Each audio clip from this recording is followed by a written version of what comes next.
Kalau daripada segi handling tu, stability tu, rasa-rasa increase more than 40% lah.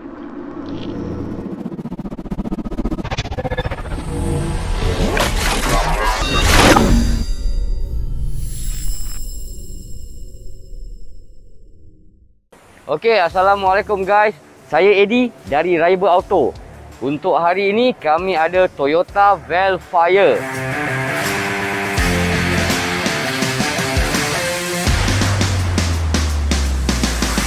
Jadi pemilik dia Mr. Danny Chong.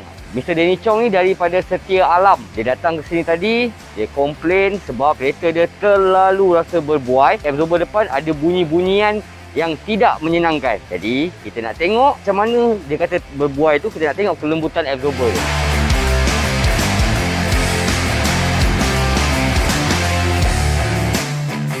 Jadi tuan-tuan tengok macam mana agresifnya body roll dia. Sebab itu bila drive memang rasa berbuai bila high speed. Lepas ni kita nak buka absorber ni, kita nak tengok compression dan rebound dia. Stay tune.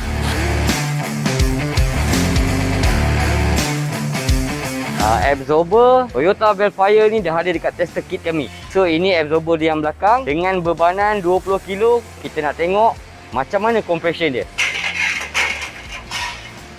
Bila dia jatuh, dia berhenjut-henjut. Kita tengok pula rebound dia macam mana. Jom.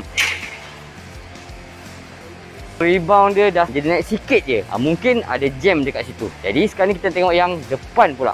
Absorber depan Velfire dah ada dekat tangan saya. Tak perlu tester kit sebab absorber dia turun sendiri. Cuba tengok. Dia turun sendiri. Jadi kita tak perlukan tester kit untuk test dia punya compression. Dah confirm compression dah tak ada dan rebound dia confirm dah tak ada. Jadi kita akan hantar absorber ni ke production dan kita akan reviewkan 40% stiffer.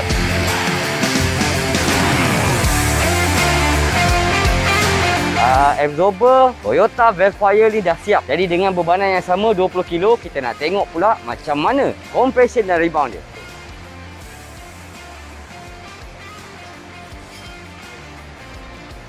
Itulah dia compression yang selepas kita review 40% stiffer. Memang terbaik lah. Jadi sekarang ni kita nak tengok pula macam mana rebound dia.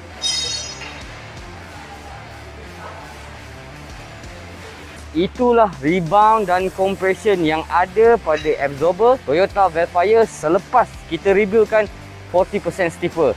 Dia tak keras dan dia tak lembut. Just nice. So kita nak installkan dan kita akan masuk ke string alignment. So stay tune. Absorber Toyota Velfire ni dah siap. Tadi kita dah tengok compression dan rebound sebelum dan selepas dan kita dah install kesemua ni dalam kereta. Sekarang ni masa untuk kita buat string alignment.